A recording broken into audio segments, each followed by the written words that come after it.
Abra sua Bíblia no livro do Apocalipse. Glória a Deus.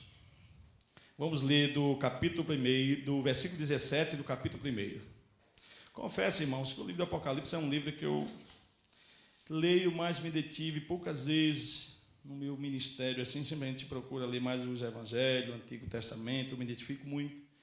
Mas nesses últimos 15 dias, o meu coração foi tomado para estar lendo pelo menos essa parte inicial, onde retrata as cartas às igrejas da Ásia. E acreditamos, nesses próximos domingos, nós estaremos falando, durante a semana, falando dessas cartas escritas a essas igrejas. Amém? Então vamos ler do versículo 17, do capítulo 1, até o versículo 20. E eu, quando vi, caí aos seus pés como morto. E ele pôs sobre mim a sua destra, dizendo-me: não temas, eu sou o primeiro e o último. E o que vive, fui morto, mas eis aqui, estou vivo para todo sempre. Amém. E tenho as chaves da morte e do inferno. Escreve as coisas que tem visto e as que são, e as que depois destas hão de acontecer. O mistério das 7 estrelas que viste na minha destra, e dos 7 castiçais de ouro. As 7 estrelas são os anjos das 7 igrejas, e os 7 castiçais que viste são as 7 igrejas. Amém? Pai bendito, nos ajude, que nessa noite ainda possa, Senhor, os corações dos teus filhos serem tomados, e que tu possas falar conosco de uma forma clara, Senhor, nesse texto. Tu sabes o quanto eu dependo, o quanto eu preciso da tua ajuda. Me ajuda em nome de Jesus. Amém. Tome seu assento. Meus queridos, o livro do Apocalipse é um livro que às vezes até assusta, né? Tem irmãos que não gostam de ler, porque acham que não vão entender, são coisas que para o futuro, são coisas de difícil entendimento. Mas quando você tem o Espírito de Deus, quando você se preocupe em orar, buscar Deus, ler alguns comentários, as coisas se tornam fáceis, não fica tão difíceis. Então eu gostaria de compartilhar com você nessa noite que esse livro ele foi dado através de revelação ao apóstolo João, o apóstolo do amor, aquele que colocou a sua cabeça no coração de Jesus. E João ele foi exilado para a ilha de Patmos, né?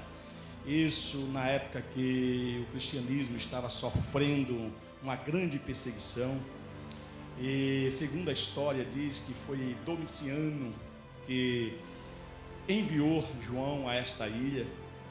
E chegando a esta ilha, Jesus se revela a João e pede para que ele escreva essas cartas direcionadas aos pastores das igrejas. E ele fala no capítulo 1, de número 11, a quem ele deveria direcionar essas cartas. Que dizia: o que vês, escreve-o num livro e envia-os às 7 igrejas que estão na Ásia, a Éfeso, e a Esmirna, e a Pérgamo, e a Tiatira, e a Sardes, e a Filadélfia, e a Laodiceia. Então, Jesus se revela a João, pede que ele escreva e pede para enviá-la essas cartas. Alguns historiadores chegam a dizer que toda essa revelação foi um prêmio que Cristo deu a João. Por quê? Porque foi o único discípulo que ficou na morte de Cristo até os últimos instantes. Foi o único discípulo.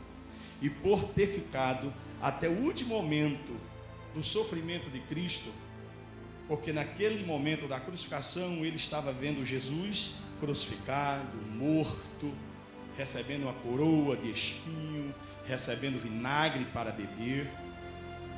Essa tinha sido a última visão de João enquanto servia Jesus como homem. E agora, quando ele é levado à ilha, Jesus se mostra a João agora como o Cristo ressuscitado, diferenciado, diferente daquele que morreu na cruz. Então alguns dizem que isso foi um prêmio ao apóstolo João. E é bem verdade que nessas cartas existem algumas considerações que precisam serem avaliadas para que haja um entendimento melhor. Eu queria compartilhar com vocês nesta noite de algumas considerações. Quem tiver sua canetinha, seu papel, se quiser anotar, pode anotar, que será de grande valia para você. Essa carta, como foi revelada a João, como eu disse, foi no momento de grande perseguição. Uma consideração também que deve ser feita é que, quando Jesus revela a João, Jesus está tendo uma visão de cada igreja, de cada anjo. Jesus ele não está vendo, fazendo uma avaliação de forma coletiva, mas ele está fazendo uma avaliação individual. Ele está analisando a conduta da igreja, ele está analisando a conduta do anjo e assim escreve. Então é necessário que você entenda que muitas vezes nós estamos sendo avaliados por Cristo. Como é que está a nossa condição de vida? Como é que está o nosso comportamento? Como é que está o nosso procedimento? Uma outra consideração que vale salientar é que você vai encontrar nas cartas Jesus dando alguns elogios a algumas igrejas, e a outras Jesus chamando a atenção para que haja correção. Contudo, aquela que se enquadrava dentro da vontade de Deus era chamada de igreja, e aquela que estava distante da vontade de Deus também, que estava errante, ela também era chamada de igreja. Não é porque a igreja estava andando no caminho errado que não era igreja do Senhor. Eu não sei se você já consegue entender algo nessa noite. Quem sabe você se encontra com uma dessas igrejas que estava distante e se acha indigno, não se sente filho, não se sente igreja. Eu quero dizer para você, você é igreja. Você é igreja. Lógico que você precisa rever a sua situação. É tanto que as cartas, elas foram escritas justamente para que houvesse essa correção. Porque o caminho que a igreja estava andando não agradava ao Senhor. Mas nem por isso deixou de ser igreja. Outra consideração é que todas as cartas, elas tinham como cunho um chamamento à santidade. Todas as cartas escritas às 7 igrejas, todas elas tinham como cunho um chamamento à santidade. Nós que fomos chamados para sermos discípulos de Jesus, nós não podemos viver igual ao mundo. Nós não podemos viver de acordo com os ditames e normas do mundo. Você que foi chamado para ser igreja, você tem que ter uma vida diferenciada. Você foi chamado para ser separado. Você foi chamado para ser diferente. E ninguém serve a Deus vivendo em uma vida de pecado. Você não consegue agradar alguém que é santo vivendo no pecado. Você vai agradar a Jesus à medida que você se colocar em uma posição e dizer: eu quero viver de forma santa. Glória a Deus. Uma outra consideração que se faz necessário fazer é que todas as cartas terminam com a mesma frase: quem tem ouvido, ouça o que o Espírito diz às igrejas. Ninguém é forçado a ouvir. Ele está dizendo aqui, ó, quem tem ouvidos, ouça o que o Espírito diz às igrejas. Ninguém é forçado a ouvir, mas na hora que você diz que é servo de Deus, você precisa ouvir. Na hora que você quer servir a Jesus, você é obrigado a ouvir, porque não tem outro mecanismo para servir a Jesus a não ser pela santa palavra. É ela que vai nortear, é ela que vai te ensinar. Então, quem não tem compromisso com Jesus, não precisa ouvir, não é obrigado a ouvir, mas você que tem, você é obrigado a ouvir, porque a palavra de Deus nos ensina. Outra consideração importantíssima é que todas as cartas tinham um destinatário, tinha um receptor, tinha alguém que precisava receber a carta. Os estudiosos dizem que o anjo é o pastor da igreja. Termo pastor, tanto no grego como no hebraico, significa aquele que cuida. Aí vale salientar aquilo que eu já disse nessa noite. Deus não dá igreja a pastores. Deus dá pastores às igrejas. E tem muita gente contrariando esse princípio. Tem muita gente se apropriando das igrejas. E a igreja já tem um dono. E esse dono não abre mão dessa propriedade que é a sua igreja. E todos aqueles que trilharem por este caminho, querendo se apropriar da igreja do Senhor, ele terá que prestar contas. E grande será esse dia, quando ele for chamado, vem cá, prestar conta. Deus não dá igreja a pastores.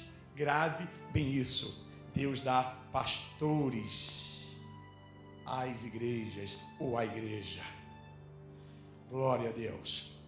Pastor, ele não se autocomissiona. Ele não se autovocaciona. Pastorear, ter chamado pastoral, ter vocação pastoral, isso é dada por Deus. E tem muitos se autovocacionando, se denominando, eu sou pastor, eu tenho vocação, mas a vocação é dele, até adquirida em livros, adquirida em seminários, mas não dada por aquele que é o dono da igreja.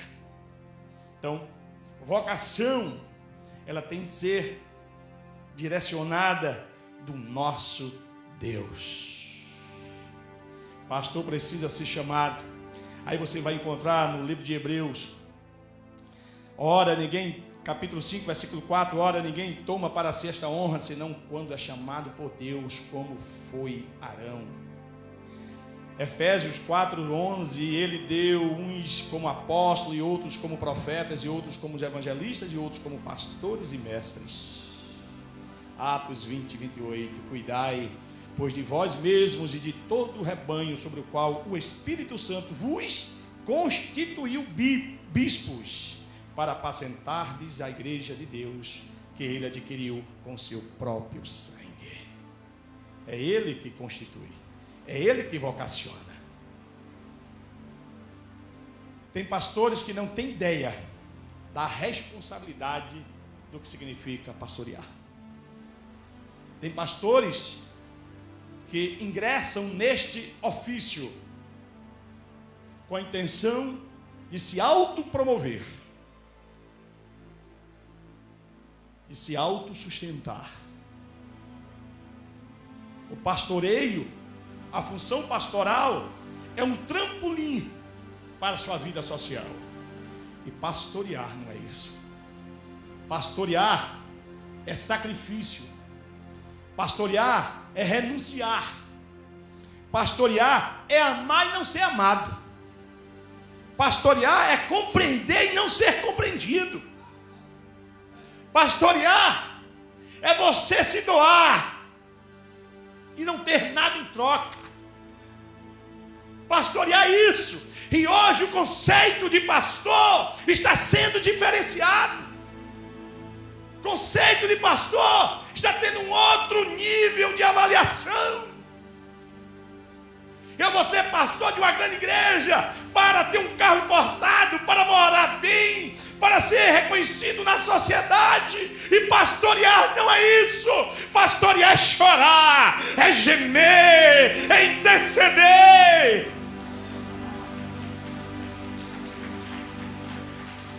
É o conceito de pastor. Pastor é morrer para que os outros tenham vida. E o grande pastor, o sumo pastor, ele nos deu esse exemplo, ele nos deu esta lição. Ele morreu, ele recebeu coroa de espinho para que você pudesse ter vida.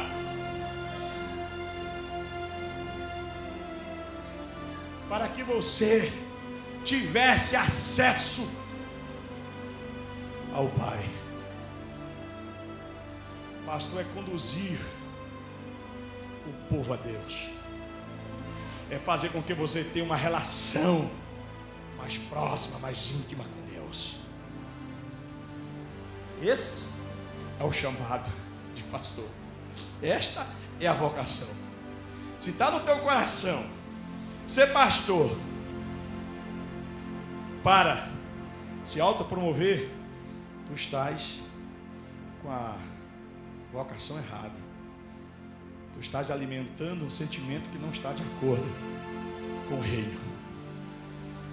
Agora, deixa eu falar para vocês também. E outros têm ainda o pastorado como hobby. Você pode ter hobby, a pesca pode ser teu hobby, jogar basquete, né? Salão, qualquer outra coisa pode ser teu hobby, menos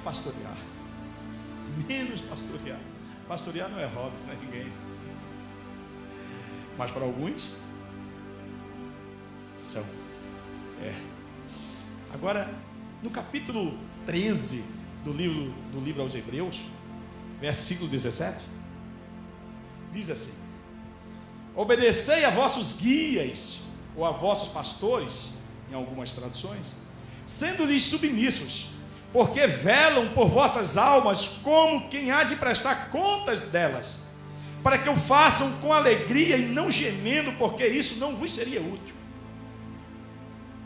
Você precisa entender, igreja, você precisa entender que quem tem vocação pastoral, quem é chamado para exercer o pastorado, ele tem uma autoridade espiritual que não é dada pelo homem, é dada por Deus. E deixa eu alertar a você que me escuta nessa noite. Tem muitos crentes se arrebentando, porque eles vão de encontro a essa autoridade. Crentes que estão vivendo uma miséria de vida, porque eles vão de encontro a essa autoridade. Crentes que passam o dia falando dos seus pastores. Isso é maldição para você. Não faz isso. Eu estou te ensinando, eu não estou querendo trazer benefício para mim, não. Eu não estou querendo que tu me obedeça de forma forçosa, não. Se tu não estás bem aqui, pede a tua carta, pede e vai para um lugar que tu fique bem. Mas chegando lá, obedece ao teu pastor, se submete a ele.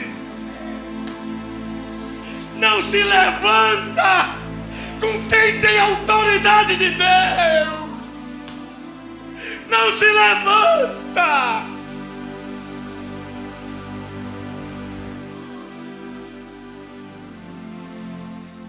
Eu te ensino isso porque eu entendo um pouco, eu aprendi um pouco, e por outra, eu aprendi na pele, sofri, passei por situações que não deveria passar, porque eu me levantei, eu fui de encontro ao meu líder espiritual.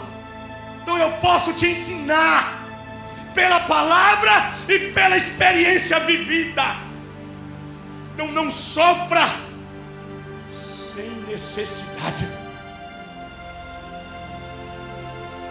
Você não é obrigado a ficar em igreja alguma. Você fica onde você acha que tem de ficar. Pastor nenhum obriga você, tem o direito de obrigar você a ficar no rebanho dele. Até porque o rebanho é dele, é de Cristo. Você não é forçado a ficar na Peniel. Mas na medida que você colocar no teu coração em ser obreiro, membro da Peniel, você vai ter que colocar no coração também: eu vou ter que obedecer ao pastor da base. Não é diferente. Não é diferente. Não traga maldição para a sua vida. Quantos crentes vivendo debaixo de maldição, irmão Roberto? Porque passa um dia falando do seu pastor.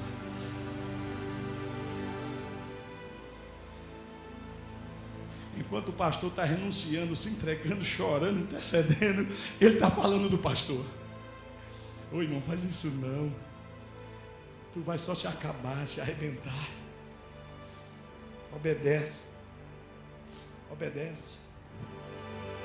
Não é que eu sou melhor, ou os pastores são melhores que vocês, não. Deus não vê assim. Ninguém é melhor que ninguém. Agora tem uns que têm responsabilidades maiores que outros. A minha responsabilidade diante da tua é muito maior. Deus não vai pedir a você conta das ovelhas. Agora a mim vai. E como é que você quer estar no mesmo nível espiritual? Não tem como, irmão. O nível espiritual é diferente. Eu estava no congresso do pastor Silas Malafaia, pastor Marcos Gregório, pastor abençoado, tem uma igreja no Rio de Janeiro, enorme, igreja grande, irmão. Igreja, grandona. E ele, na hora da ministração, ele pega o microfone e diz: pastor Silas, eu sou pastor igual o senhor. Nós estamos no mesmo patamar de função de carro. Mas eu entendo que há algo diferente entre mim e você, entre mim e o senhor. O teu nível espiritual é outro, está acima do meu. E eu tenho de entender isso. Isso, um pastor de uma grande igreja dizendo isso no congresso. Não sei se o irmão Roberto não ouviu isso. Nesse momento estava lá, mas ele falou isso quando o pastor Gregório foi pregar. Sabe o que é isso, irmão? Humildade, é reconhecimento. O pastor Silas Malafaia foi levantado como voz profética nessa nação. É um homem que Deus tem abençoado e ele tem feito a diferença. Então, tem pastor e pastores, tem os níveis espirituais. E às vezes nós erramos. Você quer se colocar igual o pastor, no mesmo nível. Não é, irmão, não tem como. Não tem como. Não é que você seja menos importante ou eu seja mais importante. Não, não se trata disso. Se trata de responsabilidade. Enquanto muitos estavam preocupados só em ir para o evento, comer churrasco, pão com alho e brincar, tinha outros que estavam preocupados em promover o evento, em preparar o pão de alho, em preparar a carne, em transportar, em comprar. Então são níveis diferentes, você precisa entender isso. Quem me compreende, diga amém. Glória a Deus. Se o pastor não tem chamada, isso é problema dele. Ele vai prestar conta a Deus. Ele vai prestar conta da tua vida. Agora tu não pode prestar conta da vida do pastor. Tu não tem responsabilidade nenhuma com a vida do pastor diante de Deus. Agora eu tenho com a tua. Todos aqueles que Deus enviar para participarem do rebanho Peniel, enquanto o pastor Tavares for o pastor titular, eu terei de prestar conta. A responsabilidade está sobre os meus ombros. E eu preciso entender da responsabilidade que tenho em estar na frente desse ministério. Amém? Agora, uma outra consideração é que Jesus agora se revela a João diferente da forma que João o viu morrer. Você vai ver toda essa característica no capítulo 1, versículo a partir do 13 por diante. João viu Jesus vestido de uma roupa talar. Algumas versões dizem aí talar. É uma palavra que vem do latim talus, que significa uma roupa até o calcanhar. Daí a expressão veste talar, aquela cujo comprimento vai até os calcanhares. Uma roupa comprida, longa. No peito ele tinha um cinto de ouro. Em sua cabeça, cabelos brancos como a lã branca, como a neve. Seus olhos como chama de fogo. Seus pés semelhantes a latão reluzentes. Sua voz como a voz de muitas águas. E na sua mão as 7 estrelas. E da sua boca saiu uma espada aguda de 2 gumes. Seu rosto era como o sol, resplandecente na sua força. E Cristo anda no meio da igreja. Ele tinha nas suas mãos o quê? As 7 estrelas. Sabe o que significa isso? As estrelas quer dizer os anjos, os pastores. Os pastores estão nas mãos de Deus. Isso significa soberania, domínio que Deus tem sobre a igreja, Cristo tem sobre a igreja. As estrelas se encontravam em suas mãos. Cristo tem um controle, irmão, da igreja. A igreja não está neste mundo aleatório. A igreja não está aí sendo levada por um vento qualquer, não. A igreja ela é conduzida, levada pelo vento do Espírito Santo. Ela é conduzida pelo Espírito. A igreja não está perdida. A igreja não está sem rumo, não. Quem nos norteia, quem nos guia é o Espírito de Deus. Glória seja dada ao Pai. Glória seja dada ao Filho, glória seja dada ao Espírito Santo.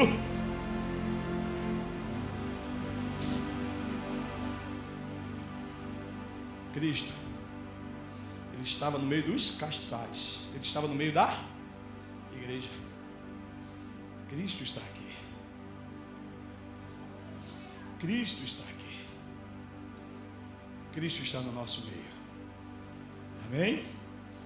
Essa é a introdução. Depois nós vamos entrar nas cartas, falando de cada carta, de cada chamamento, de cada repreensão e de cada elogio. Que Deus aplique a sua palavra nos vossos corações.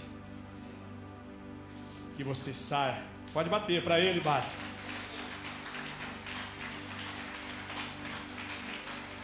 Que você saia daqui mais crente, mais convicto, mais certo que Cristo está com você. E ele estava no meio dos castiçais, e as estrelas estavam em suas mãos. Você tem dono. Você está sendo conduzido, protegido, guardado por Ele. Glória a Deus. Glória a Deus. Que Deus possa nos abençoar. Que Deus possa invadir o teu coração. Que Deus possa convencê-lo. Não é o pastor que convence. Não é o irmão que convence. É o Espírito. É o Espírito de Deus que nos convence. Amém? Glória a Deus.